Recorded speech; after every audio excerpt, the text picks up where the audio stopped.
Hey, it's Irina Pozan, and welcome back to the Career Cravings Podcast. This podcast has a simple mission. It's to help ambitious professionals like you build the career and life that you've been craving. Over the past 15 years, I've worked as an HR leader, designed hiring systems, led recruitment teams, and I've sat on the other side of the hiring table. I've seen what works in today's job market, what doesn't, and what separates those good candidates from the ones that actually land their dream roles. Now I'm bringing everything I've learned straight to you. Each episode is packed with actionable insights and tools to help you land your dream role sooner. Now let's dive in. Hi, Marnie. Hi, Nick. Welcome to the Career Cravings Podcast. I'm excited to have you both here today. For those listening, they are the authors of Business of You, a book that I'm holding right now. And I was just saying before we hit record that the analogy that is broken down in this book is genius. So easy to remember. And I know it will add a lot of value to our listeners here. So super excited to dive in. Well, thanks for having us. Yeah, we're thrilled to be here. Amazing. So I'd love to know, what was the inspiration of writing this book? Well, the inspiration of writing was we were actually at an airport at the University of Arkansas. We were starting to talk about the problem we had been seeing in our 2 years of kind of traveling around looking to see what students really needed, what young adults needed, early career folks. And we thought it would be nice if we could give them a little mentor in their pocket, like some way to help them personal development wise. I don't know if you've read any of the books like Bob Burg's The Go-Giver or any of Patrick Lencioni's. They're business fables. So they're stories with the magic mentor. So I swear this relates. So we're at the airport and we start talking about okay, how can we build an app so that everyone could get the personal development that we needed? And so we started writing out app requirements, which is the user will log in and X, Y, or Z. And I said, oh, this is like writing a business fable. Nick then interrupted and said, hold on, before we get going, I'm going to run to the restroom, which was literally behind the gate. So he runs to the restroom, runs back and says, I had a terrible idea. And I said, while you're in the restroom? He said, actually, you had a terrible idea. And I said, well, probably, but how did you know you were in the restroom, right? And he said, I think we should write the book, write the business fable to help tell the story of the business of you. So that's literally how the book got written. But Nick, do you want to explain the concept of what we were thinking? Yeah, no, just other things. Marnie's been an educator her entire life, whether it was in a school system and then went into education. And she has always been her mantra has been helping people become their best versions. And myself, I've been a business executive for over 2 decades, and I've been fascinated by the people who end up succeeding and those who you thought would be super successful because they look great on paper that weren't really successful. So we both kind of have this fascination to identify what it was that really made people stand out and differentiate themselves, as well as being able to communicate that and mentor people, especially because we both had young adult age children who were just kind of entering the process themselves. So the book was our idea of the mentor in the pocket, like Marnie said, and an app, and our whole kind of mission to figure out how to communicate what we have seen to actually work in the real world at a level that's at scale, as opposed to people having to hire individual career coaches or, depending on where they're at, college coaches. So that's the story of our book, and we're storytellers. So we really feel like if you're going to communicate a message, you need to put it in a way that people actually remember. So that's what we tried to do with the Business of You. Yeah, you did that so well too. So I love how you took your experience from education and being a tech executive and then kind of brought those two worlds together. What is the Business of You? If you were to sum it up for someone, what? So it is running your life like you are the CEO of your own business. And it is really having to, at the core of it, it's you have to understand yourself first. So you have to know who you are. And we run it through the analogy of departments so that folks can see my HR department has to understand my core values. I have to know who I am, or my marketing and sales department won't know how to help me stand out. But kind of along the way, as we visit each department, we ask critical questions. Like when we think about finance, I think most people think about dollars and specific financial instruments, right? We think about it in terms of time. And would you invest time in something? Or even more specifically, this is something that we get a lot of feedback on after people who just immediately read the book. We pose the question to think about, would you invest in you? If seriously, if you were looking from the outside in, if you were a prospective employer, right, talking to this person for the first time, and you were that person that the employer was talking to, you have to ask the question, would you invest in you and why? And that's where we kind of take in the elements from marketing, where you have to learn how to pitch yourself so people learn about you to really see that, yeah, this person is worth investing in you. So we do that across all the different departments. We kind of have different questions and reflections that we feel like everybody should consider. But the whole notion, whether you realize it or not, is that you as an individual, you are a business. And I know a lot of times that gets a negative context, especially in today's world about, the whole business side of things. But successful businesses run themselves in certain ways, and you probably need to do the same if you want to feel some sort of success, both personally and professionally as you move throughout life. Completely agree. I mean, the authenticity and understanding yourself and doing the reflection first, it's often an area people want to skip over and they just start applying. They're like, okay, how can I just land that next role? And then often need to end up taking some steps back to understand who they are to be able to market themselves well in that interview, in the conversations and the negotiation. So I completely agree. These are steps that you really shouldn't skip, but I know it's very tempting, especially today in today's job market. They're, on postings, new grads are seeing that, they need 5 years of experience to apply to pretty much every entry level role. Entry level, yeah. No pay internship. Yes. So what advice could you share for those earlier in their career trying to get their foot in the door? And how can this be a helpful tool to do that? So, what you just mentioned is a lot of folks don't like doing this work first, but the research shows that self-awareness is one of the largest predictors of success. And so you really do have to do the work to think about what is important to you. I listened to one of your earlier podcasts around misalignment, and that if you don't understand who you are, you might get a job that the title or the work sounds good, but the culture doesn't fit who you are. Nick and I have lived that, which is why we went to start a company so we could guarantee alignment. So doing the personal work, do the work, take the time, reflect, figure out what's important to you, because 85% of success is I'm just going to run stats apparently today. 85% of success is based on your character skills, not on your technical skills. So when you understand who you are and the character skills, soft skills you bring to the party, that's transferable to a lot of different jobs. So I think that's step one. And I'll add to that. I think we intentionally wrote the book. The book is about a college student who is seemingly doing all the right things, isn't standing out, isn't getting any traction. And that's very similar to the scenario that you posed, Arita, right? Is employers are looking for 5 years of experience, when that's not even possible. But the reality of it is, in today's world, that there are so many applicants for any given job opening because AI and automation makes it so easy for people just to flood the system with these candidates. So you have to figure out a way to develop that connection and stand above the crowd. And that was a big motivation for us in writing this book. Is here are some ways that you can do it. And it starts with, as you guys have been talking about, the self-reflection. The first thing that is table stakes is being authentic. When you're inauthentic, you immediately drop to the bottom of the pile because people can pick up on that fairly quickly,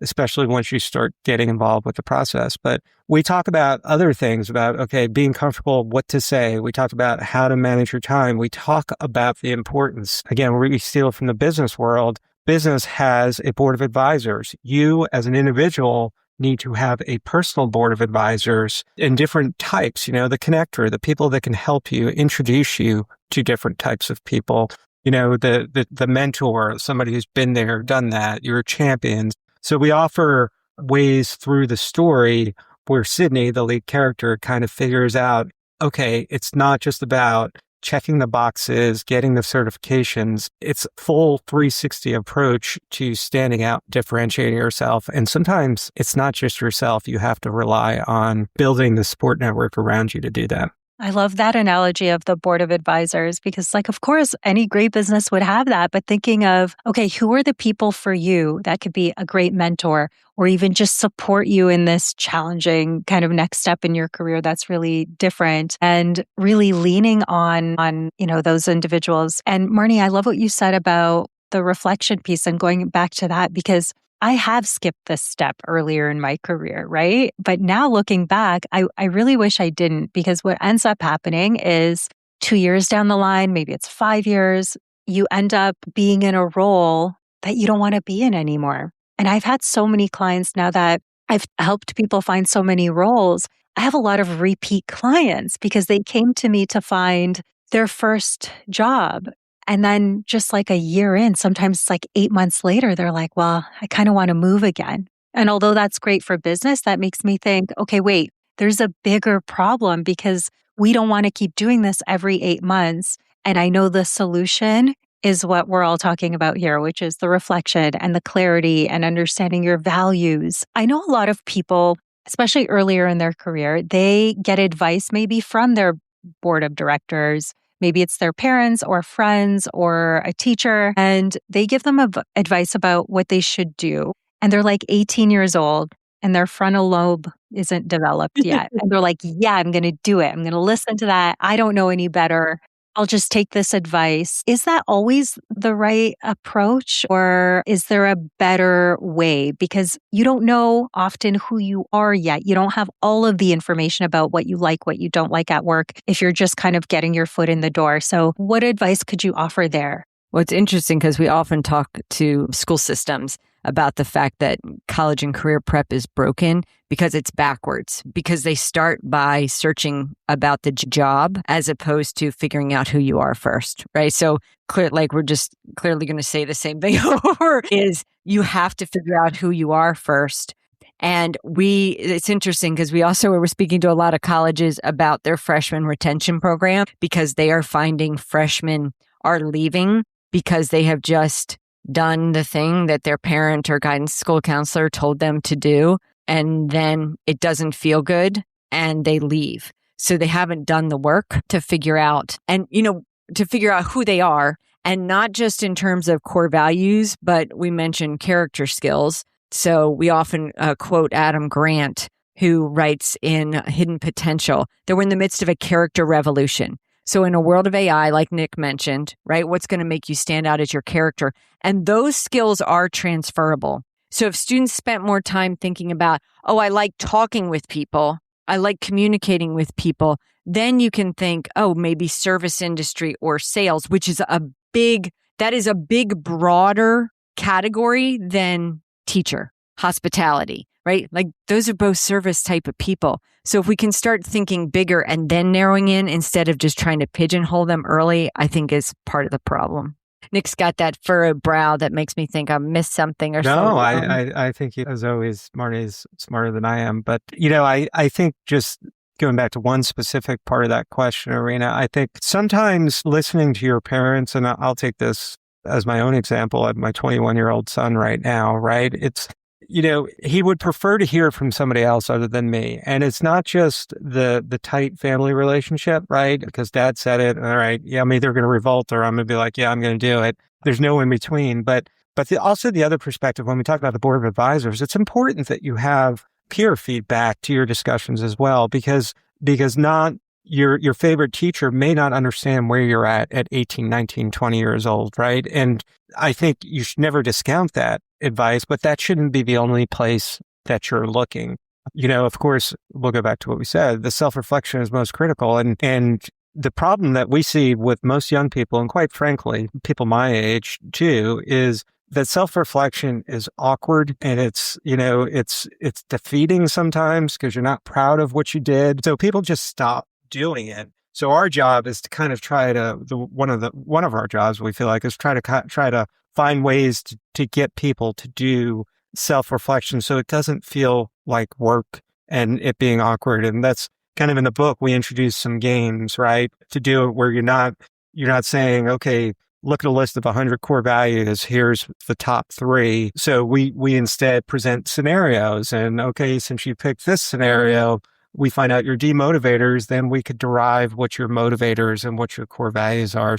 I think there's tricks to it, but I think it's really important, especially for young people, since that's where kind of the question started from, is that yes, seek out people, the mentor type folks that have been there, done that, but also speak to your peer group, your cohort as well, because sometimes the older folks, and I'm an older folk, don't quite understand exactly what's going through with the generation that's entering the workforce today. Perfect. I mean, I'm bought in. I love self-reflection. I am one of those weird people who doesn't think it's awkward. I'm obsessed with journaling and looking back and reflecting. But it's like earlier in my career, I didn't do as much of that. I just had a very specific goal. And I'm also like high achieving. So I'm like, I need to land a role by X date and it needs to be like this. And then I need to start making a salary and all those good things. So let's say the people listening are like, okay, I totally get it. I'm going to do the reflection and I'm going to find out who I am authentically and what I want. And then I'm going to use that to drive the conversations that I have. How could they then translate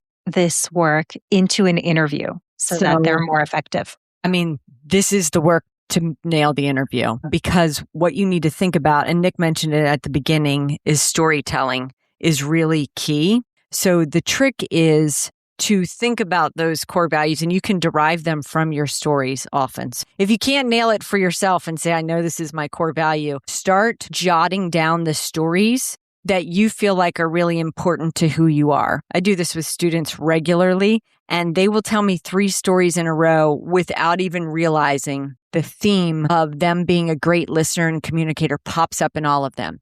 When you realize that, that helps you nail the interview, because then when they get the tell me about yourself question, you don't start with, well, in 3rd grade, I did this, and in 4th grade, I did this, and in 5th grade, like people just start chronologically going through all of the facts of their life instead of saying, well, who I am is a communicator. And it plays out in the way I've done everything. On a sports team, this is how it happened. In this job, this is how it happened. And then suddenly the hiring manager can see how it's going to play out in their existing role because the person understands how it works. And that is everything. I've literally hired, I mean, Irina, I know you're very much involved with getting candidates jobs, but I have sat as the interviewer, literally hundreds, if not thousands of people. And the folks that would just rattle off their resume, their CV, line by line, were never the folks that ended up working out well. Those people who were able to communicate things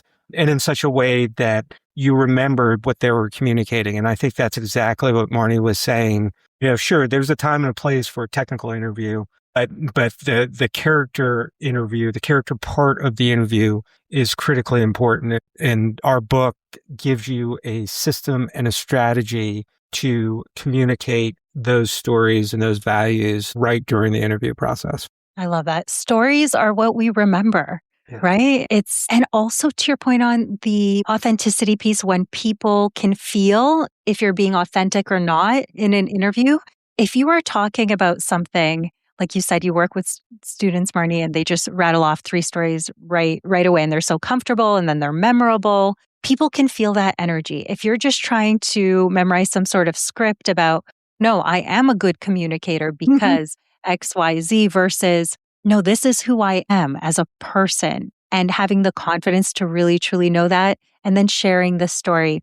I remember my first job that I landed ever in my career.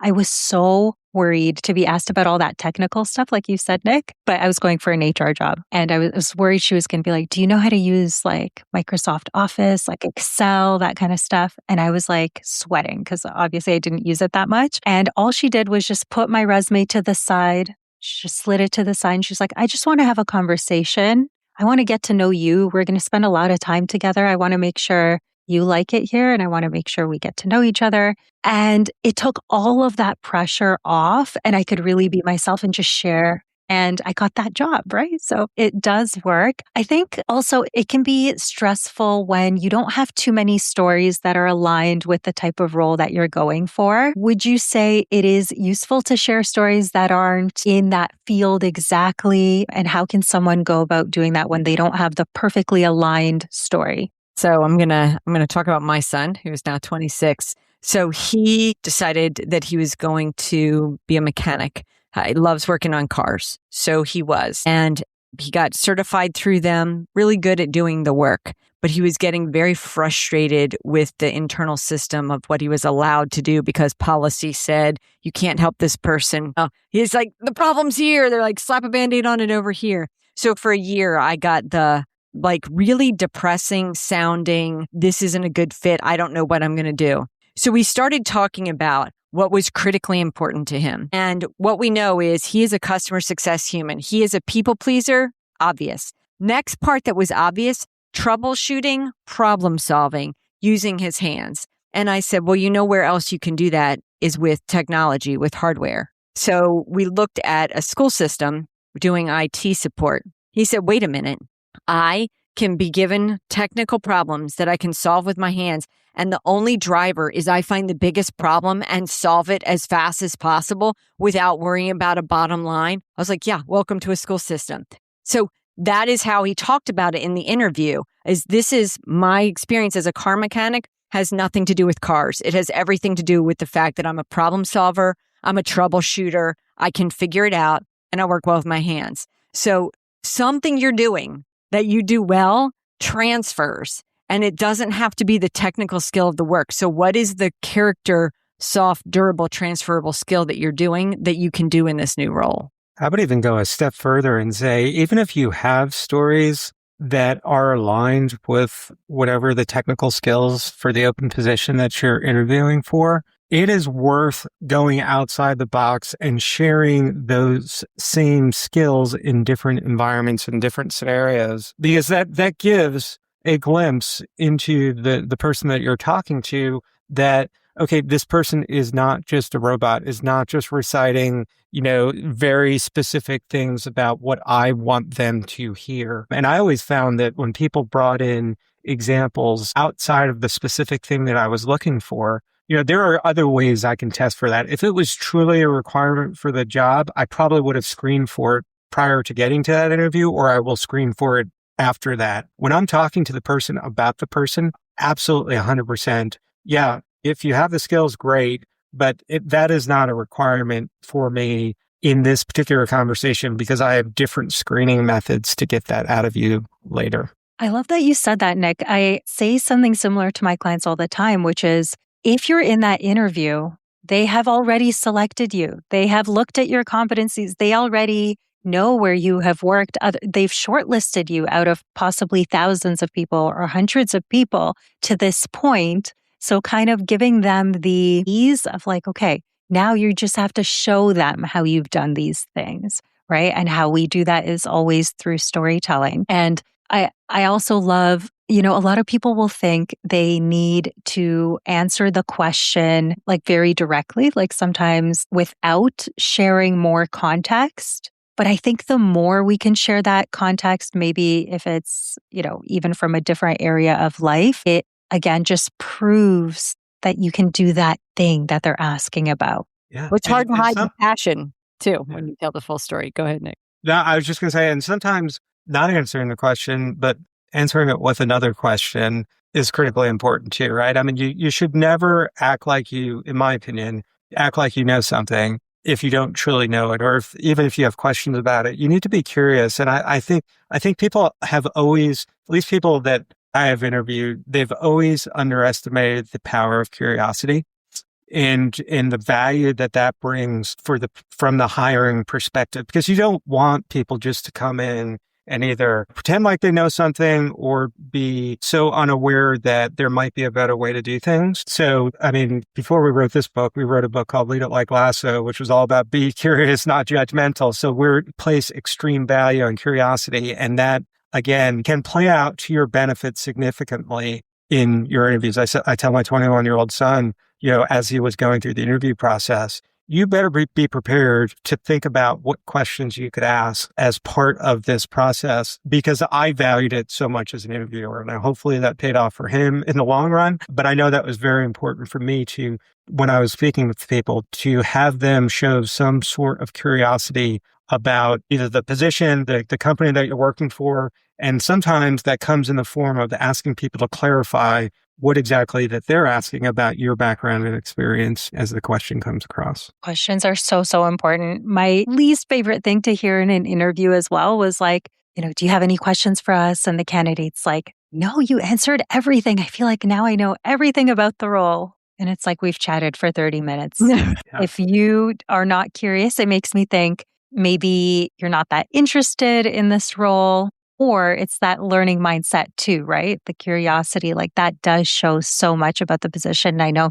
some people get nervous too, and their top 1 or 3 questions were answered. So on the spot, it's hard to think of something else. I'm curious about those that are pivoting. Like Marnie, you mentioned your son going from being a mechanic into tech. Those interviews, especially today, it's harder to get noticed for roles that you haven't done before in that exact way, because there's just so much competition in the market. What advice could you give someone who's in that spot? Maybe they're not completely starting their career, but they're pivoting. Where do those transferable skills come into play? Network. Did I mention network? I think the stats are something like 70% of jobs are being placed by somebody that has gotten a referral. I will tell you that the first time when Nick and I had a software company in the IT space, we posted our first job, and 30 minutes later, I had 234 Autobot applications in my inbox that all looked and sounded the same. I went through 67 of them before I said, this isn't going to work. These all look identical. And so then I just asked friends who they would recommend, and they shipped us some people. One of the things that we did was, ask for video, because a lot of people won't jump through that hoop. But it was connections for people that got all of our, that managed to fill all of our roles. Because yes, it's overwhelming that you're competing against 1,000 people, but the people reading through all of these are also overwhelmed. So find a way to find a human and make a connection. My son, the former mechanic, found out that the mayor of the town next to us was also the person in charge of the IT department. And as he walked into the building, he said, hey, neighbor, I think you're the mayor, right? So right away he could say something about her. And then also we knew somebody from that district. And it's always connections. I could talk on that for days, so I'll stop. Just to kind of reinforce what we typically see, because we do have a lot of people that reach out to us who meet that exact scenario, Arena, that, hey, I realize this is not what I want to do and I need to pivot and I kind of feel like I want to go in this direction. And almost to a person, their first response to that pivot is to try to obtain some sort of certificate or, accreditation in whatever. If they're moving towards project management, they might get a project management certificate, or if they're moving to technology, they might get some sort of full stack developer course and things like that, which is fine. But that alone is typically, you're just going to, like Marnie said, you're going to stand out in, as one of 1,000, 5,000 people applying for whatever position. If you truly want to pivot, you need to find people who can help you actually with that pivot. And again, for somebody like me, and I think back to when I was 25, 26, or even 30 years old, I was very introverted. I wasn't really comfortable with networking. When you have to come to a realization that, okay, I don't have to be an extrovert to be good at connecting with people and then providing value to those people in some form or fashion that will end up helping me in the long term. But that is 100% the key and our top recommendation for anybody looking to pivot. Do that before you start to invest heavily into some sort of accreditation or certification, because if you don't have that piece, the only way you're going to be successful is if you blindly fall into something and somehow your resume pops out, because it's so crowded these days. I love that. The networking piece is even more important now. I also tried to skip that many times in my career. And even now, like running my business, it's so much easier to just put your head down and just like work and execute and like do the things. But the more that I grow, I realize all of my bigger goals would be so much easier with a network. Right? Everything just gets easier. And it's the same for your career. And when I think back, even when promotions happened and it seemed like they came out of nowhere, they were always because of a relationship, right? And making the time sometimes feels like, oh, this is going to take a long time to get to know that person. What value can I add? They're the mayor, right? But people love their neighbors. So that's genius. That's genius. I I highly recommend, Marnie mentioned it earlier, but there is a book called The Go-Giver by Bob Berg and John David Mann. And it is all about they have 5 laws. And one of the laws is law of value. You should always give more value than you actually take in payment for receiving. And it completely, Marnie, correct me if I'm wrong, but that has completely altered the direction of everything that we do when we got introduced to that 10 years ago, whatever it was. And, you shouldn't expect return, but you can be darn sure that if we have developed a relationship with somebody, we are going to figure out, we're at least going to ask, is there any way we can provide value for you? No ask is too big. Now, we may not be able to do it, but we're going to ask. And that always comes around to helping us, in the long run. Absolutely. I'm going to read that book actually, but I read another book called Rich Relationships. And it sounds really similar in concept where you just are a good human and you do nice things for people you come into contact with. And naturally, they are going to want to do the same for you. And that works so much better than when I think about opening my LinkedIn inbox and seeing someone I don't know at all with like a spammy, like a resume attachment. Yeah. I used to get those all the time because my title was director of talent. So people are like, oh, I want to work at this company. I'm just going to spam my resume over. And it was jarring to even open like 500 characters and attachments when we're busy, right? And people are often thinking about the other side of networking, which is like the cold pitch, something that feels salesy or kind of icky or uncomfortable instead of building nice relationships, like truly nice relationships with people without the ask. And then it happens to work out. So what would be the one thing that you would hope someone reading The Business of You walks away from? What would be like the main message? Well, I would hope it would give them confidence to take the next step and do the thing. Because a lot of people will talk about it, think about it, but won't actually take action. But to actually sit down and do the journal. Don't read about the fact that the student needs to do the journal reflection. Write down your answer. Yes. Nick, what would you say? I of course, that's the right answer. But I think as you're doing that, I think we talk about this all the time. You always need to think about you are the most important project that you work on. It's not this project for work. It's not this new hobby that it may be the hobby, but it's all about building yourself and focusing on yourself. And that doesn't happen by doing nothing. And our book is just one way that you can start to eat the elephant of taking care of yourself, kind of one bite at a time. But you got to remember, you got to work on yourself. And again, we just give you a means to do it with a metaphor, a story of treating yourself like a business. And I think the reception that we get it kind of makes sense as people have read the book. So we hope that's true for everyone. Our biggest investment, right? We're going to get what we put in. And this is one way of doing that work, the investment of time, right? And to really thinking about it more deeply, which is going to benefit your career in all areas and stages. Love that. Final question for you guys. What is blue?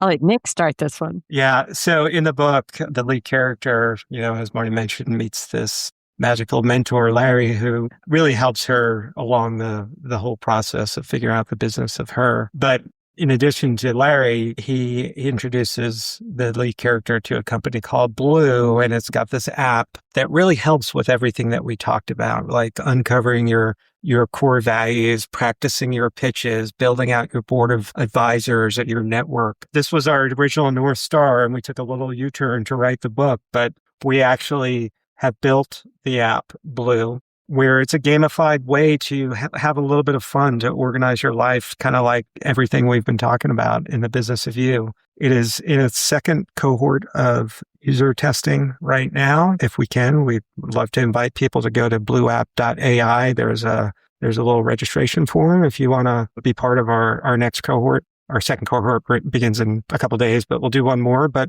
it's going to be available actually May of this year. So we're super excited about it. It's our way of putting a mentor in everyone's pocket at scale, where you're not paying thousands of dollars for a career coach, or if you're in high school, a college coach. And we feel like equity is a big problem in this world. And folks, sometimes the folks with the means get access to things that not everybody gets. And Marnie and I are just trying to change that a little bit. Yeah. And what we have found is that even the folks that are working with coaches, when they do this work first, they have a more meaningful interaction. So they are more inclined to get it right, because they've done the work to see who they are. Yes. For me, it's like the work sometimes is very tactical of finding the job. Like, we're going to start with the resume and then we're going to go here and there. But if a client comes in really knowing themselves, exactly, that's all the pre-work that helps them go even faster. And in the book, I was just flipping through it. I love seeing all of the little pop-ups, and they just make so much sense of being guided through Larry's questions and Blue. So love that you're bringing that to actual life. And I think it's genius, the timing with AI. Everyone's getting so much more comfortable with, having that type of interaction. And we'll link that in the show notes for people to swipe up as well. But thank you both for being here. Where can people find you if they want to learn more, if they want to follow along? So as Nick mentioned, blueapp.ai. And then on all the socials, we are at Blue, the business of you. So Blue, the color, the business of you. And we're easy to find on LinkedIn. There's only one Marnie Stockman, I think, and only one Nick Nicolia. So we're there as well. And congratulations to you both on your second book. It's amazing you've written two books together. Yes. Yeah. And very excited. Yeah. Thank you. Thanks so much. All right. Have a beautiful afternoon. Thank you. Hey, before you go, if you've enjoyed listening to today's show, I would love your support. Please take a moment to leave a review anywhere where you listen to podcasts. And here's the exciting part. I'm running a special contest and giving away a one-on-one session with yours truly. All you have to do is leave a review, take a screenshot, and send it to me in my DMs. All of my contact info is in the show notes. I appreciate you so much, and I cannot wait to build the career and life that you've been craving together. See you next week.